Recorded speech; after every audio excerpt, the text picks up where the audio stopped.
Përshëndetje dhe mirë se erdhët në një tjetër episod të emisionit ton Mbi Shëndetin Mendor në komunitetin shqiptar. Sot do të flasim për një temë shumë të ndjeshme, por tepër të rëndësishme, që është përdorimi i substancave tek adoleshentët. E dim që kjo është një çështje që prek shumë familje dhe shpesh në heshtje. Shumë prindër nuk e dinë si ta kuptojnë, si ta adresojnë apo si të kërkojnë ndihmë pa frikë nga gjykimi. Kështu që në këtë episod do të përpiqemi të hapim këtë bisedë me ndjeshmëri, me informacion shkencor dhe me një vështrim kulturor gjithashtu. Se mënyra se si flasim për këto tema në komunitetin ton ka të ftuar sot jemi Ermal Dautaj, një psikoterapist që punon në këtë fushë në New York, me të cilin do të ndajmë përvoja, këndvështrime dhe këshilla për prindrit të rinj dhe për çdo që dëshiron të kuptojmë më mirë këtë fenomen.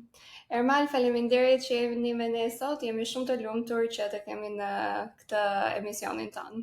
Faleminderit për ftesën. Është një kënaqësi të jem këtu të ndaj me disa mendime rreth të rinjve dhe përdorimit të substancave në të rinjt në ditët e sotme. Mund të prezantohesh shkurt dhe të na tregosh pak për përvojën tënde me familje dhe të rinj që përballen me përdorimin e substancave? Po tjetër.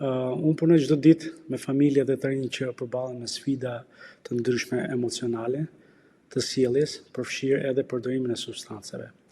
Qasja ime është gjithmonë holistike, le të themi, pra të kuptoj jo vetëm sjelljen e të rinjut, por edhe dinamikat familjare mjedisin shoqëror dhe ndikimin e stresit dhe zhvillimin e tij. Qëllimi është të ndihmoj familjet të rivendosin komunikimin, strukturën dhe mbështetjen që fëmija ka nevojë për të rikthyer në rrugën e duhur dhe të ketë një shëndet të qëndruar. Po, ajo është shumë e rëndësishme dhe doja të dija pak se pse ti mendon që kjo është e rëndësishme për komunitetin shqiptar. A ka faktor kulturor që ndikojnë tek përdorimi i substancave ose tek gatishmëria për të kërkuar ndihmë? Po, unë mendoj që është shumë e rëndësishme sepse shpeshherë në komunitetin shqiptar ekziston prije për të mos folur për probleme të tilla nga frika e paragjykimit. Kjo heshtje mund vonoj ndërhyrjen dhe mund ta bëjë situatën më të vështirë për fëmijën ose për familjen që të zgjidhet. Kur ne fillojmë të trajtojmë, për shembull, unë vetë personalisht kur filloj të trajtoj temën hapur me familjen, i jap prindërve mundësinë që të kërkojnë ndihmë dhe të kuptojnë se nuk jam vetëm në këtë proces. Fillimisht kur diskutojmë për këtë lloj problemi, gjëja e parë që unë duhet t'i vend duke familjes është që kjo është një bisedë, një zonë të sigurt që ne si profesionist, unë si profesionist, çfarë bisedoj me familjen, mbetet aty dhe as dikush tjetër nuk do të përfshihet në këtë bisedë pa dëshirën e familjes. Në këtë mënyrë të japim familjes atë sigurinë që problemi juaj mbetet këtu dhe problemin tuaj mund ta trajtojmë vetëm me personat që ju mendoni që zëri i tyre mund të ndihmojë në procesin e zgjidhjes së këtij problemi që ju po paraqisni. Po, shumë bukur, faleminderit. Në eksperiencën tënde që ke patur në gjithë këto vite në këtë fushë, cilat janë substancat më të zakonshme që përdorin të rinjt sot, ose në Amerikë ose në Shqipëri, edhe pse mund të jenë këto substancat? Mendoj që në ditët në këtë kohë moderne shikojmë shpesh përdorimin e marijuanës, të paktën këtu në New York, të drogave sintetike, të alkoolit dhe pajisjeve vape, që mund të jenë me nikotinë ose THC. Së fundmi kam vënë re që në disa raste të rinjt eksperimentojnë edhe ilaçe që merren pa recetë, si qetësues apo stimulues, për të eksperimentuar atë ndjesinë e të qetësuarit apo të menaxhuarit të stresit ditor apo të traumave të ndryshme që mund të kenë nga situata të ndryshme të mbartura apo momentale. Po. Edhe në fakt është që shumicat e kulturave të sotshme nuk e quajnë alkoolin në të njëjtin klasifikim si substancët e tjera. Edhe është sikur përdorimi i alkoolit është si i normalizuar në shoqëritë tona këto ditë. Edhe adoleshentët dhe mund ta trajtojnë pirjen e alkoolit sikur është një moment historik në zhvillimin e tyre ku arrin në një moshë, domethënë edhe mbase në një përpjekje për të rritur më shpejt ose për veten e vet ose për shoqëritë mund të pinë alkool më herë se sa ç'duhet. Dhe mbase ky lloj mendimi mund të përgjithësohet edhe për substancat e tjera përveç alkoolit. Shumë e vërtet. Jam dakord shumë dhe vetë mendoj që kur kemi qenë atë moshë pak më të vogël ose më të rinj, pirja e alkoolit gjykohej si diçka që arrin moshën e pikurisë. Por kuptoj që sot e kësaj dite ka një tjetër shkallë, një tjetër stad përdorimi. Ka për shembull të rinj që e kanë për përdorim pothuajse çdo javë. Dhe kjo vjen nga tërheqja apo nga ndikimi që mund të ketë shoqëria negative ose mund të kenë ajo dëshira për të eksperimentuar apo parë ndjesi të tjera. Pra kjo sjell atë dëshirën për të eksploruar mundësi që të japin këtë lloj euforie nga përdorimi i alkoolit apo substancave ndryshme. Po. Dhe është interesante se në kulturën tonë është dhe alkooli dhe duhani është shumë e normalizuar. Dhe shpeshherë njerëzit mendojnë që dhe duhani dhe kjo vape që përdoret që përmendet ti është diçka normale. Domethënë që të jesh burr, kjo do të në kulturën tonë të paktën, do të thotë që pi raki, pi duhan, i përdor këto si substanca dhe neve nuk e dim se sa na afektojnë. Dhe janë pak si gateway drugs që nëse je duke abuzuar alkoolin, nëse je duke abuzuar duhanin, atëherë shanset për të abuzuar substancat e tjera që janë akoma më të rrezikshme është më e lartë. Po edhe këtu në Kanada sidomos ne sigurisht çdo shtet ka ligjet e vet, apo këtu përdorimi i marijuanës është i ligjshëm, u bë i ligjshëm në këto vitet e fundit. Edhe përse duhet jetë njeriu mbi 19 vjeç që të shkojë në këtë dyqane që të blej marijuana, duke të bërë këtë të ligjshme i jep njerëzve një mënyrë më të lirshëm që ta përdori këtë drogë. Mendoj që në New York mos gaboj u legalizuar në vitin 2021 përdorimi i marijuanës dhe normalisht nuk lejohet që përdorimi të jetë nën moshën 18 vjeç, por me sa kam vënë re në gazeta apo editoriale ndryshme që kam lexuar të paktën këtu në New York, problemi kryesor është që, njeriu nuk mund ta blejë marijuanën në dyqan, ku shiten dyqanet caktuara, që janë të licencuara për përdorimin dhe shitjen e marijuanës, por mund ta blejnë nga lajmërime të ndryshme që mund të jenë përballë dyqanit apo në shtylla apo në pallate që thonë, mund të bëjmë marijuana delivery në pikën që ti do, edhe njeri nuk të pyet për moshën. Pra, kjo i jep akses të rinjve që të jenë të pa supervizuar nga prindrit, që të kenë akses te parat. Këtu ndikon tjetër ai fenomeni që momenti që nuk kanë para, atëherë mund vjedhin objekte në shtëpi, në shtëpi mund fillojnë të mungojnë objekte që kanë vlerë si varëse apo objekte floriri, të cilat përdoren nga të rinjt për shkëmbim ose për blerje marijuane. Raste tjera mund të jenë për shembull që shoqëria mund t'i jap akses të lirë të rinjve për përdorimin e marijuane në këmbim të favor, mund të jenë favore seksuale ose mund të jenë edhe situata të tjera që mund shtyjnë drejt përdorimin e marijuanës, siç është për shembull, hajde shkojmë bjerë në këtë dyqan apo të bëjmë këtë lloj krimi, mini krimi, dhe mbas kësaj gjëje, mbas të vlerës që do arrijmë të përfitojmë, mund të shkojmë blerë marijuana, edhe kjo ndryshon komplet situatën në familje pastaj. Po, sigurisht. Edhe ajo është shumë e rrezikshme gjithashtu se të paktën nëse është e legalizuar dhe ti shkon në dyqan dhe e blen, e di që të paktën si substancë është e pastër, por nëse e blen për shembull te ndonjë që nuk e njeh, nuk e di se çfarë i fusin brenda, që mund të krijojë më shumë varësi edhe pastaj përkeqësohet situata akoma më shumë. Kjo që nga shumë e frikshme. Do të patur parasysh që për shembull kam lexuar që këto marijuana kimike që shihen për disa dyqane këto për shembull, se kimike besoj se do të jetë, që përdor elementë si delta 8 apo delta 9, që janë pjesë e bimës marijuanës dhe i t'japin efekte psikoaktive më të shpejta dhe më të fuqishme se marijuana vetë, pra arrin të ndikojnë në zhvillimin kognitiv me afat gjatë o afat mesëm tek të rinjt, duke shkaktuar dëme në memorie apo duke shkaktuar dëme në mënyrën e të menduarit apo në mënyrën e të vepruarit në jetën e përditshme. Ajo që ka shumë e frikshme, sidomos për shembull në moshën e adoleshencës, kur truri është akoma në zhvillim. Po. Më thënë, kështu që këto mënyra se si afekton trurin duhet jetë afatgjatë, më thënë që të zgjasë gjatë gjithë jetës. Besoj varet edhe nga përdorimi, nëse përdorimi është i përditshëm dhe nuk ka refusal skill, njeriu për shembull që të ketë forcë refuzuese ndaj marijuanës dhe vazhdon ta përdor për ditë dhe mund ta quhet si self medication, kupton që pata nuk mund të bëjë dot sepse ajo i rregullon sistemin dhe i qetëson. Kjo mund ndikoj për shembull në afat gjatë, sepse nëse mund të ketë një përdorim marrën për shembull 1 vjeçar, mund të themi që për organizmin mund të jetë pak më e vështirë që të rekuperohet, do t'i duhet pak në 2-3 vjet, mendoj. Nuk jam i sigurt për këtë, por besoj që do të duhen 2-3 vjet që të rimarr veten nga ana kognitive. Edhe cilat janë shenjat që thuat ti, shenjat e para që prindrit duhet të vërin tek fëmijët për të dyshuar përdorimin e substancave? Kur disa shenja janë ndryshimet e menjëhershme në sjellje, si tërheqja nga familja për shembull, humbja e interesit për shkollën apo aktivitetet, rënja e notave, që bie mesatare e nota, mund të jetë nga 7 në 5 ose në 4 ose nga 10 në 4.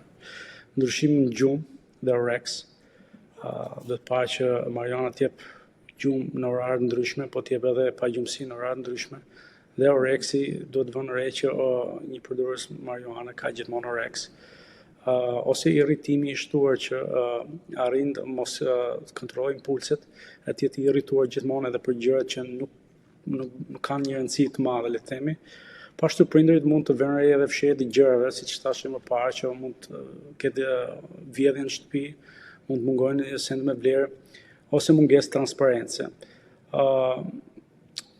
Një gjë tjetër që doja të shtoja këtu, kam vënë re që shumë adoleshentë ecin me këtë pretekstin që mos e nuk ka vdekur njëri nga përdorimi i marijuanës.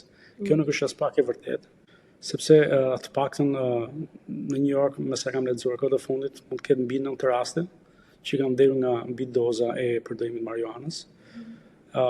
Se siç e thash më parë, kjo nuk është një lloj marijuane organike, mund të themi, po mund të jetë marijuanë kimike.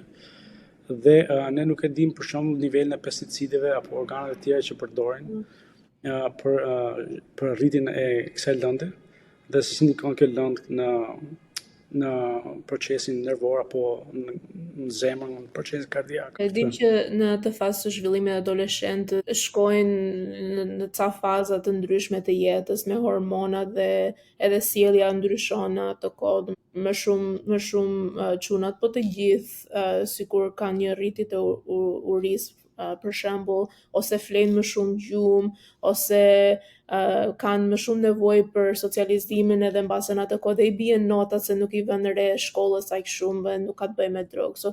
Kështu që në atë anë si mund të dallojnë prindërit midis sjelljes normale të adoleshencës në atë kohë të jetës edhe me problemet që janë lidhur me substancat. Kjo është një pyetje shumë e bukur. Mendoj mënyra më mirë është me qetësi, dashuri dhe pa gjykim. Prindi mund ta nisë diçka me, për shembull, jo direkt me akuzë, ti pi marijuanë për shembull, por mund ta nisë diçka pak më ndryshe. Mund ta nisë, kam vënë re disa ndryshime tek ti dhe jam e shqetësuar ose i shqetësuar varet kush nga prindët e hap dialogun. Kjo mund përdoret jo për fajsim, po për t'i dhënë mundësi fëmijës apo të rijut që të shpreh mendimin e vet, pa qenë i gjykuar dhe të jetë i lirë në shprehjen e mendimit.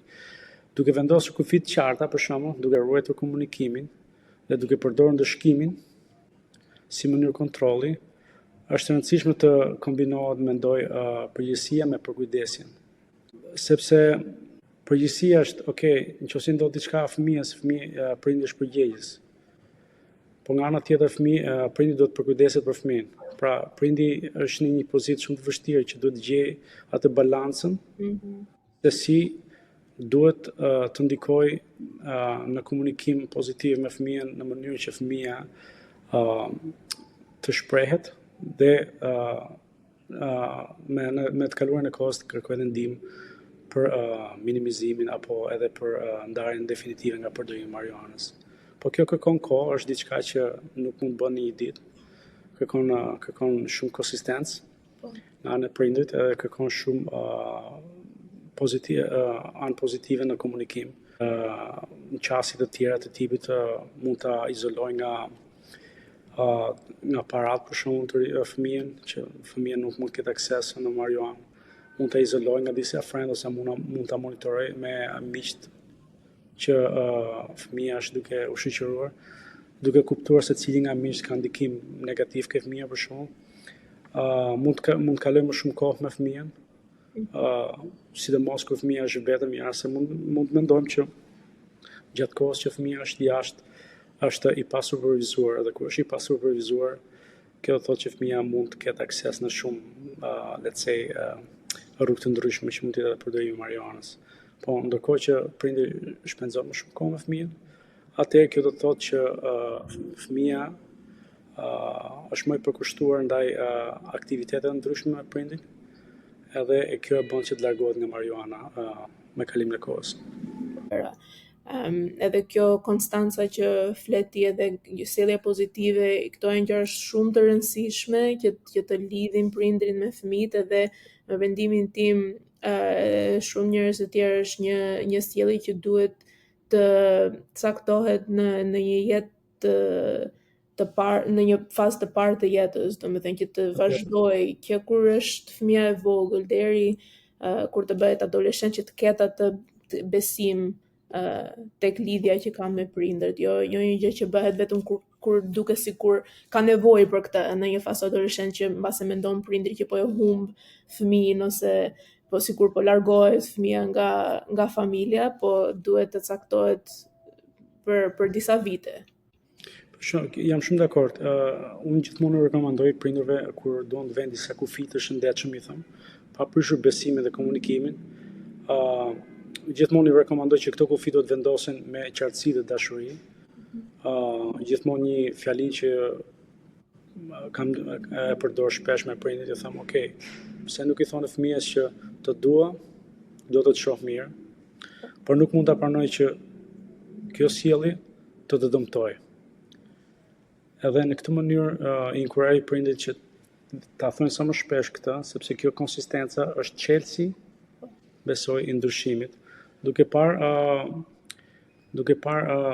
për shembull, nëse do shkojmë te modeli i terapisë së sjelljes, behavior therapy, konsistenca është një çelës kyç, faktor kyç në ndryshimin e sjelljeve të fëmijës, dhe ndryshimi i sjelljeve vjen nga edukimi që terapisti për shembull ndihmon prindin që të mësojë se si të edukojë fëmijën dhe si të edukohet gjatë seancave me terapistin, në mënyrë që prindi në një ditë kur terapisti nuk do të jetë më aty, të ketë gjithë ato tools, të ketë gjithë ato elementë që i duhen për të menaxhuar fëmijën vetë pa patur nevojë nga terapisti për herë të dytë.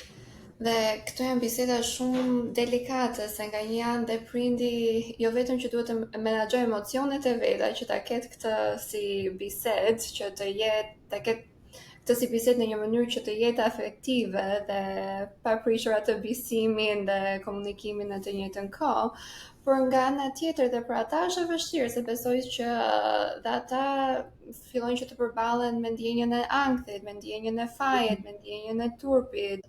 Nuk e di nëse ke ndonjë këshill se si prindrit vetë mund t'i menaxhojnë këto emocione, nëse ja vën fajin vetes për shembull. Pyetje që prindit e bëjnë shpesh. Besoj që ka shumë burime në dispozicion, të paktën këtu në New York. Mund të shkojnë në terapi individuale, për shembull prindi, ose terapi familjare. Ka dhe programe për të rinj apo grupe dhe mbështetje të shërbimit komunitar. Shpresoj që një ditë ketë një grup komunitar për komunitetin tonë shqiptar, duke parë që jemi një komunitet në evolim, një komunitet në rritje. Prindërit nuk duhet të përballojnë këtë situatë vetëm, ja u them gjithmonë, sepse ka shumë hapësira dhe mundësira aty jashtë, këtu në New York, që mund të ndihmojnë prindin. Hapi i parë është konsultimi me një profesionist të licencuar, që mund të jetë i licencuar të paktën në terapinë e sjelljes, në behavior therapy, apo në në terapi që kanë të bëjnë me përdorimin dhe menaxhimin e të rinjve që përdorin substanca. Diçka tjetër është ka dhe mënyra për shkakun që prindërit mund të shkojnë në terapi familjare me fëmijën dhe me anë të terapisë familjare mund të kuptojnë të dy se ku janë ato pikat që duhet punojnë. Por gjithsesi unë i këshilloj prindërit gjithmonë që në radh parë duhet ta kuptojnë sa i madh është problemi e këtu bien në atë crisis intervention, sa i madh është problemi, kush janë rrisjet që e kanë sjellë problemin këtu ku është dhe si e percepton prindëri problemin. Në momentin që kuptoj se si e percepton dhe çfarë alternativash apo mënyrash ka përdorur prindëri për ta zvogëluar këtë problem, atëherë punojmë në një plan që do ta ndihmojë prindërin në një kohë të caktuar bashkë me fëmijën në progres drejt kufizimit dhe mundësisht heqjes dorë nga përdorimi i substancave apo dhe sjelljeve të tjera që mund të jenë mund të jetë për shembull neglizhenca shkollës apo mund të jenë zënjet në komunitet apo vjedhjet apo probleme të tjera që në ditët e sotme të rinjt hasin këtu këtu në qytetin e New Yorkut. Po dhe unë të doja shumë që të kishte një grup në komunitetin tonë që të ofronte mbështetje ndaj prindërve që hasin këto probleme me adoleshentët ose me fëmijët e tyre. Ne si shqiptarë kemi shumë të vështirë që të hapemi me dikë që të huaj, kështu që të paktën nëse është një shqiptar tjetër sikur ndihemi pak më rehat dhe të ishte pak më lehtë që të hapeshim. Kështu që dhe unë shpresoj dhe nëse në të ardhmen je në gjendje që të organizosh një grup të tillë, na thuaj që ta shpërndajmë dhe ne fjalën se do ishte shumë e rëndësishme në komunitetin tonë. Por gjithashtu kam dhe një pyetje për terapi në familje. Nëse një person për shembull është interesuar në këtë lloj terapie, si duket, çfarë mund të presin nga kjo? Okej, terapia në familje, kërkimet tregojnë se ndërhyrjet që përfshin prindërit dhe gjithë sistemi familjar janë më të suksesshme. Janë më të suksesshme se sa qasjet individuale në shumicën e rasteve kur kemi të bëjmë me sjelljen e fëmijës që nuk i përgjigjet prindërit në disa aspekte të ndryshme që sapo diskutuam. Mbështetja emocionale për shembull në terapi familjare është shumë e rëndësishme dhe struktura familjare. Një model që përdoret në ditën e sotshme është struktura family therapy që është e Salvatore Minuccinit, që kupton kush janë rolet e pjesëtarëve të familjes, kush janë koalicionet në familje dhe kush e ka të pushtetin le të themi. Dhe me anë të disa shkallëve të ndryshme të ndërhyrjes që mund të përdoren në një kohë të caktuar, mund të zhbalancohet le të themi pushteti nga fëmia tek prindëri që t'i kthehet sërish prindit mbrapa, aty ku duhet jetë. Por kjo kërkon një kohë sepse duhet të fokusuar gjithmonë ke prindi për punuar me anën kognitive të prindit që të kuptojë që fuqinë e ka prindi dhe fëmia është më i vogël se prindri dhe prindi ka një eksperiencë më të madhe mbi suke, e cila mund ta ndihmojë në zgjidhjen e situatave të caktuara. Po kjo kërkon një kohë vet. Diçka tjetër që do të thosha, modelet e terapisë familjare përqendrohen te komunikimi shumë dhe rritjen e përgjegjësisë dhe zhvillimin e aftësive për zgjidhjen e problemeve të ndryshme.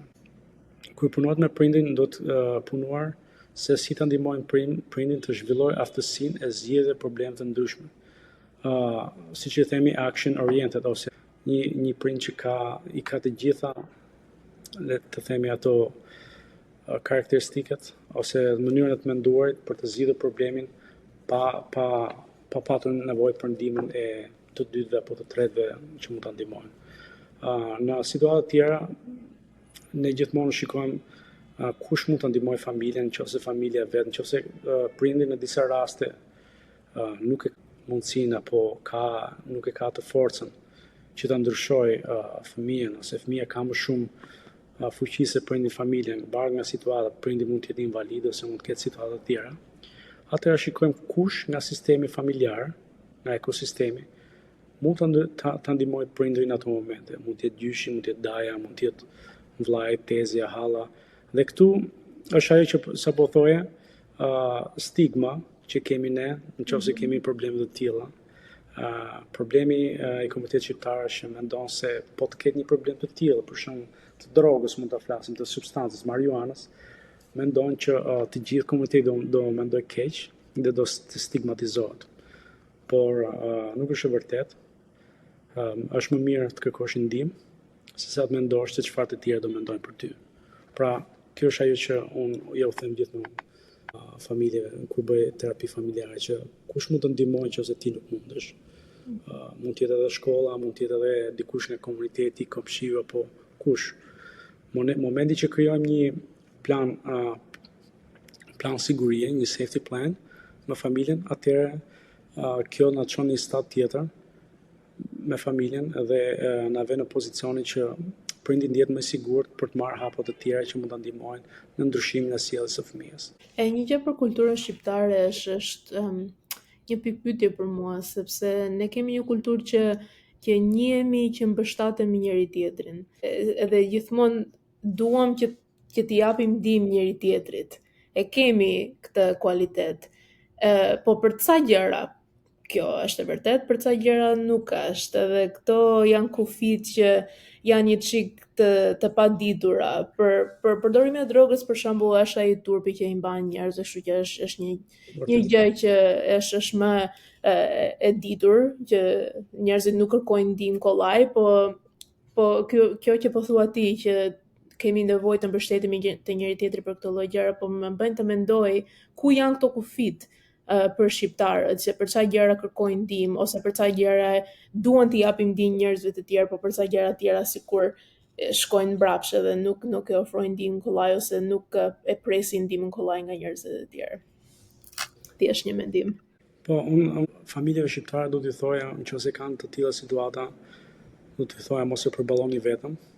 Turpi nuk ndihmon, por veprimi jo. Por veprimi po.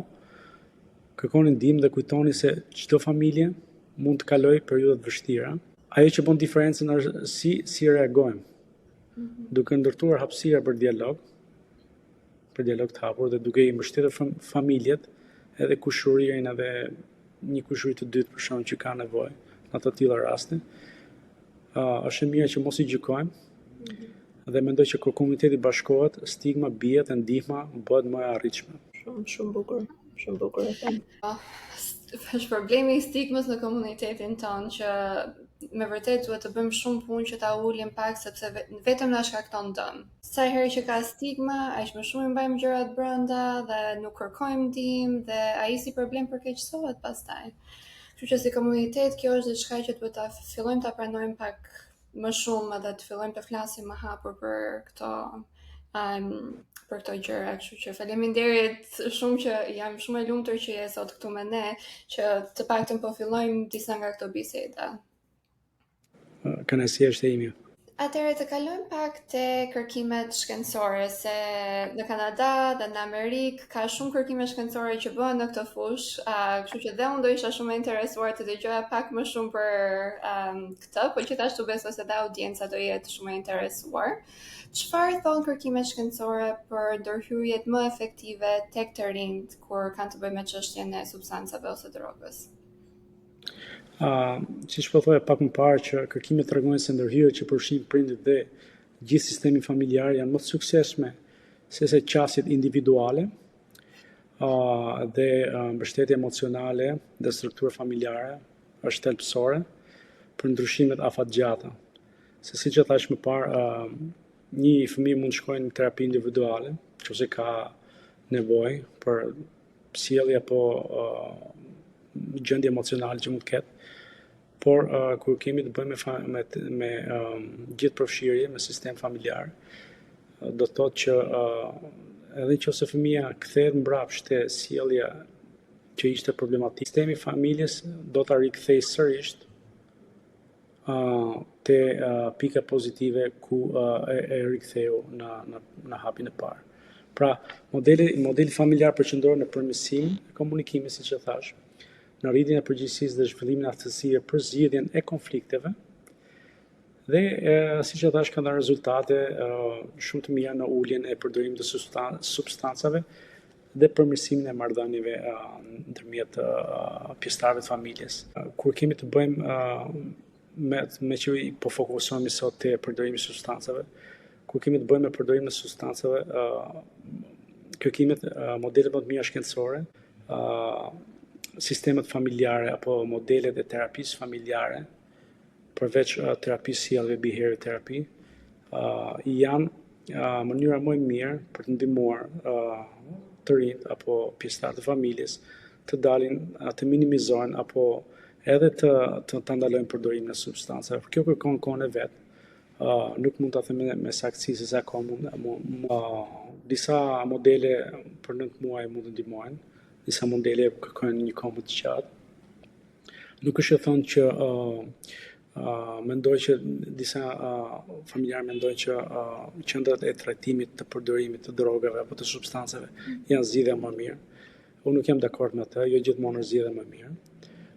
Mendoj që terapia në familje është më e mirë, sepse nuk është e thënë që në një qendër rehabilitimi fëmia do të rehabilitohet, ose nuk është e thënë që nuk do të njohë dikë tjetër që mund ndikojë në përdorimin e drogave të tjera që mund jenë edhe më të rënda.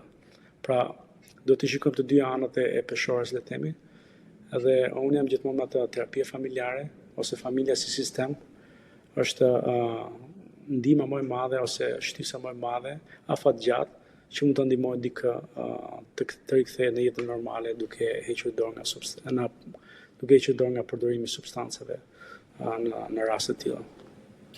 Po, dhe këtë shohim dhe të rriturit që përdorin substanca që mund të shkojnë në këto programe të rehabilitimit, po pastaj dhe aty mund të ndihen mirë, po pastaj sa dalin edhe shkojnë në jetën e përditshme, i kanë akoma ato si triggers, dhe është shumë e vështirë që ti menaxhosh këto si triggers. Mendoj që ndryshimi është i mundur, çdo njeri ka potencial të shërohet dhe të rritet, nëse mbështetet me dashuri, strukturë dhe durim. Struktura është shumë e rëndësishme.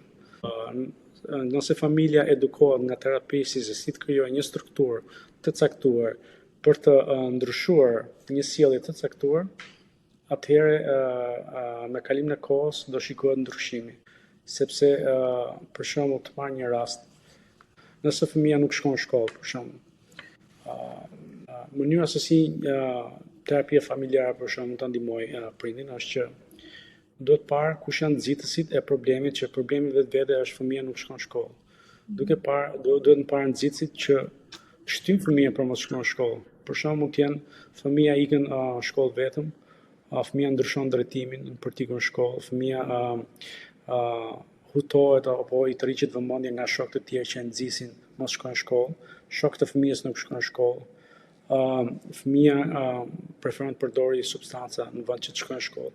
Pra, duke parë gjithë të nxitësit që çojnë te problemi kryesor që fëmia nuk do të shkojnë në shkollë, atëherë me prindrin prioritarizojmë ose vendosim të punojmë me plan të caktuar duke parë kush është nxitësi më kryesor ose më i madh i këtij problemi. Dhe në momentin që kemi kuptuar nxitësin, atëherë ndërtojmë një plan në të cilin një plan, le të themi, 2-3 javorsh për të parë se si funksionon. Për shembull, nëse fëmia ikën në shkollë vetëm, atëherë ne nxisim prindin të kuptojë që fëmia jote ikën vetëm në shkollë dhe sa që ikën vetëm ndryshon drejtim. Pra, pse mos shkosh me fëmijën tënd në shkollë dhe shikojmë, do ndodhi kjo gjë apo jo? Në këtë mënyrë ne inkurajojmë prindin që të shkojë me fëmijën në shkollë dhe e kupton që ajo fakti që shkon me fëmijën në shkollë e ndryshon komplet atë sjellje që fëmia kishte më parë. Pra, fëmia nuk ikën me shokut, fëmia vazhdon të shkon në shkollë, prindri vazhdon në momentin që arrin te shkolla bën një plan me shkollën se si shkolla ta mbikëqyrë fëmijën kur është atje. Pra, i rrit edhe përgjegjësinë prindit që të jetë action oriented, që të jetë orientuar me planet që ka, me hapat që ka për të bërë, për të parandaluar këtë lloj vetvete. Pra, këtu hyn ajo terapia kognitive që i ndryshojmë të menduarin prindrit me anë të disa hapave duke dhënë disa shembuj dhe kjo në të ardhmen do ndihmoj prindin që të jetë autonom në hapat që do ndjeki vetvete. Erman, nëse mundem kam një pyetje personale. Pse e ke zgjedhur këtë si fushë? Se vetëm nga mënyra se si flet, duket që e ke me shumë pasion dhe di shumë dhe ke mësuar shumë. Dhe thjesht jam kurioze se çfarë të tërhoqin që të punosh me adoleshentët, së mos në këtë fushën e substancave. Unë e kam zgjedhur këtë lloj fushë sepse mendoj është problemi i kohëve moderne dhe është problemi që do jetë në kohën në vijim. Është kjo legjenda, le të themi, e gjeneratës Z, Generation Z, që thonë që terapia, nuk kemi që duam terapinë sepse terapia nuk na ndihmon. Dhe kjo është diçka shumë, është një sfidë, më pëlqen shumë sepse na bën edhe neve si terapistë që të zhvillohemi dhe të kuptojmë mënyrën e të menduarit që ky brez i ri ka. Unë mendoj që ka shumë nevojë për ne si terapistë që merren me këtë lloj terapi familjare apo terapi që ndihmojnë në parandalimin e përdorimit të substancave, sepse ka shumë nevojë për ndihmë edhe të prindërit. Unë duke qenë prindër vet, nuk din kush është zgjidhja, nuk din ku të shkojnë dhe momenti që gjejnë dikë si puna ime apo tjerë që janë akoma profesionistë se unë, atëherë shikojnë si piknisje për ndryshimin e problemit që kanë. Pra, e kam zgjedhur këtë sepse mendoj që mund ta bëjmë ndryshimin duke punuar me familjet dhe mendoj që mund t'jap më të mirën paktën këtë fushë, duke parë modelet që përdor. Është modeli që më pëlqen më shumë, sepse ka gjithmonë nevojë ndihmë atje për jashtë për ne. Shkojmë prapë te kjo biseda e marijuanës. Ka shumë keq kuptime për këtë substancë. Një keq kuptim është që marijuana nuk shkakton varësinë, por kjo nuk është e vërtetë. Dhe kërkimi shkencor na thotë që 1 në 11 njerëz janë varur nga kanabisi. Dhe ti e the vetë që një keq kuptim tjetër është që marijuana nuk shkakton vdekjen. Ka ndonjë keq kuptim më të shpeshtë për përdorimin e substancave që doje të sqaroje për të substanca tjera? Unë mendoj, po, shumë e vërtetë është. Unë mendoj që përdorimi i substancave shpesh lidhet me dhimbje emocionale, stres ose trauma të pashprehura. Edhe ajo self-medication apo vetëshërimi personal që përdorin të rinj duke përdorur marijuanë, sepse mendojnë që anën emocionale mund ta përdorin, mund ta shërojnë duke përdorur marijuanë, dhe kjo i duket si diçka normale, dhe këtë mundohen që ta minimizojnë të menduarin e dëmit, që dëmit cerebral apo dëmit emocional, kognitiv që i bën marijuana. Atëherë mendoj që ndërhyrja që duhet bërë këtu është duhet folur me fëmijën ose me të rinj për t'i thënë që kjo nuk është vetëm një mënyrë.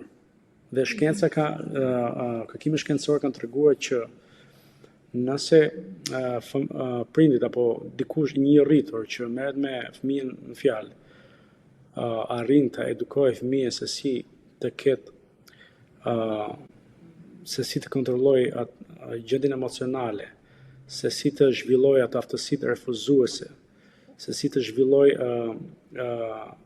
aftësitë për të marrë me gjëra të tjera që mund të ndihmojnë për shkarkimin e kësaj energjie negative, siç është për shembull të marrë një rast, siç është sublimation për shembull te mekanizma mbrojtëse, kur ti shndërron energji negative për shembull duke bërë boks ose duke bërë futboll ose duke bërë diçka tjetër. Pra, nëse ja ve këtë gjë shkencore në pa fëmijës, duke thënë që shiko, është edhe kjo mënyra tjetër për të menaxhuar emocionet apo për ta ulur atë nivelin e stresit, nuk është vetëm përdorimi i marijuanës. Dhe në atë mënyrë jep mundësi fëmijës që të logjikoj me gjërat në përgjithësi. Nëse fëmia pastaj nuk është dakord, atëherë hyn në konsekuencat, në fjalë që prindi atëherë do të marrë hapa të tjera. Se shkenca ka treguar që nëse përdoret teknika e contingency management për shembull, duke qenë konstant me ndërhyrjet, atëherë i bie që ja ndryshon sjelljen e fëmijës. Duke i dhënë positive reinforcement apo negative reinforcement apo positive punishment or negative punishment. Duke marrë këto hapa shkencor, mund të ndihmosh fëmijën që të ndryshojë sjellje. Por prindi fillimisht duhet të kuptoj ndryshojë të sjelljes të fëmijës dhe në një farë kohe kur e kuptojnë që kjo nuk mund të ndryshojë, atëherë mund të kalojë në terapinë e sjelljes, që mund të marrë hapa të tilla, për shembull duke dhënë konsekuencë për sjelljen që fëmia ka, në mënyrë që fëmia të ndryshojë sjelljen. Po kjo kërkon kohë. Unë gjithmonë kur mendoj që mund t'i edukoj prindit, gjithmonë i them të bëjnë një kërkim në Google për tema të caktuara dhe mund të diskutojmë për shembull në seancën e radhës, sepse është gjithmonë mirë që të këshillosh me ekspertët për modele të caktuara që do ke ndërmend t'i përdorësh. Dhe kjo gjithmonë vlen me prindit për raste të caktuara. Por jam shumë dakord me ty që kërkimet shkencore thonë që 1 në 11 nga fëmijët mendojnë që substanca nuk të shkakton asnjë dëm. Edhe kjo është një nga ato nxitcat që të rinjtë të përdorin për te rrjeteve sociale që janë një faktor shumë i madh në përdorimin e substancave. Gjithsesi, kërkimet shkencore thonë edhe që përdorimi i substancave lidhet edhe me gjendjen emocionale të fëmijëve ose me trauma të caktuara që mund të kenë pasur gjatë. Dhe kjo është një çështje shumë e rëndësishme sepse njerëzit ndonjëherë nuk e kuptojnë që afekti emocional po i bën dëm në jetë, për shembull. Edhe si e the ti më parë që brezi i sotshëm pasi mendon që terapi nuk ka nevojë për terapi, edhe varen në këtë lloj sjellje si të substanca, për shembull. Po mirë, brezi i sotshëm, po dhe brezi më të vjetër sigurisht në komunitetin shqiptar mendojnë që nuk kanë nevojë për terapi dhe nuk e kuptojnë vlerën e terapisë që të menaxhojnë veten. Por në këtë mënyrë ato as nuk e kuptojnë veten e vetë edhe si po sillen në jetën e përditshme dhe qysh ndikojnë gjendja emocionale në sjelljen e tyre. Kështu që shumë mirë e them duke se kjo pjesa e emocionit është një gjë që terapia ndihmon njeriu ta kuptojë në vete dhe ta menaxhojë, që pastaj mos të varet, mos t'i shuaj këto gjendje të mëdha emocionale me gjëra si substancë që pastaj shkaktojnë dëm në pjesë të tjera të jetës, për shembull në trup ose në marrëdhënie që ka me njerëz të tjerë, jo vetëm në vetvete. Dua të shtohetëm një pikë që dua të nënvizoj, se mënyra se si prindërit mund të ndihmojnë fëmijën është që t'i mësojnë metoda se si mund të menaxhojnë anën emocionale në një mënyrë tjetër. Dhe problemi në komunitetin shqiptar është që neve nuk i di metodat, kështu që dhe prindërit nuk i din metodat se si mund t'i menaxhojnë emocionet e tyre, dhe nga që nuk i din këto metoda nuk mund t'i mësojnë domethënë dhe fëmijët se si t'i menaxhojnë emocionet, se në kulturën tonë thjesht i shtym ato emocionet poshtë, sa nuk dalin më, dhe mendojmë që jemi okay. Dhe pastaj kjo gjendje emocionale fillon ajo, siç the dhe ti, vetëshërimi. Me thënë, përdorim substanca, përdorim social media, përdorim këto metodat e ndryshme që të përballojmë atë gjendjen emocionale që e kemi brenda, që mbase nuk e dim se sa keq është, sepse e kemi shtyr aq poshtë, aq lart. Është ajo tjetra që aty hyn pastaj ai mekanizmi tjetër i mbrojtjes që nuk është asnjë jot për shfaq dikujt tjetër. Se atë në atë moment e kam vënë re disa prindër kur vinë dieni që fëmia përdor substanca, thonë që gjithmonë faj fëmijës ose faj dikujt tjetër. Po mendoj që nuk është as faj fëmijës, por as faj prindrit. Janë rrethanat të caktuara, momentet të caktuara, mund të jetë momenti i gabuar me njerëz të gabuar që shtyn fëmijën të përdori substancën. Nuk është e thënë që gjithmonë do të lidhet vetëm me trauma apo me gjendje emocionale, po mund të jetë kurioziteti. Por e mira është, unë gjithmonë i them prindërve, flisni me fëmijët tuaj pa frikë. Edhe një bisedë thjesht mund të jetë fillimi i ndryshimit. Kur fëmijët ndjen të dëgjuar, ata janë më të prirur të kërkojnë ndihmë dhe të ndryshojnë rrugën e tyre. Është shumë e rëndësishme të flitet me fëmijët. Nuk them që do të flasë si shok, sepse aty përse hym në një fushë tjetër, por paktën ti thosh fëmijës që kjo është zona jote e sigurt, që mund të flasin pa çdo gjë dhe të premtoj që nuk do të gjykoj për ato që do thuash. Edhe që ta bëjmë këtë temë më të përshtatshme për komunitetin shqiptar, cili është mesazhi yt kryesor për prindërit dhe për të rinj që po dëgjojnë këtë podcast? Nëse keni nevojë për ndihmë, nuk jeni vetëm, mund të bëni kërkime në Google dhe mund të gjeni shumë profesionistë edhe shqiptar, pak në New York, që mund të ndihmojnë dhe mos hezitoni. Stigma nuk ju ndihmon, por të kërkuar ndihmë ju ndihmon. Mos hezitoni, kërkoni ndihmë. Fëmia juaj ka më shumë rëndësi. Ndihmoni fëmin duke ju dhënë mundësinë më të mirë, duke parë opsione më të mira. Ju nuk jeni vetëm, ka gjithmonë dikush aty jashtë që mund t'ju ndihmojë. Kërkoni ndihmë, është gjë më kryesore, fëmia është gjë më e rëndësishme. Ka shumë profesionistë mirë që mund të ndihmojnë. Nuk është për turp, është për njerëz që nuk kërkojnë ndihmë. Faleminderit shumë, ishte shumë kënaqësi që të kishim këtu sot dhe unë kam mësuar shumë, kështu që besoj që dhe prindrit dhe të rinj që janë duke dëgjuar dhe ato kanë marrë një informacion që është shumë cilësor gjithashtu. Faleminderit juve për ftesën, është një kënaqësi. Prindit mund të më gjejnë në LinkedIn, shumë kollaj, nëse kanë ndonjë pyetje të caktuara dhe do isha shumë i hapur ti përgjigjesha pa asnjë lloj problemi. Shumë faleminderit për ftesën. Shumë faleminderit Ermal, bisedë e bukur, kënaqësi e madhe, faleminderit. Gjithë mirat. Mirupafshim.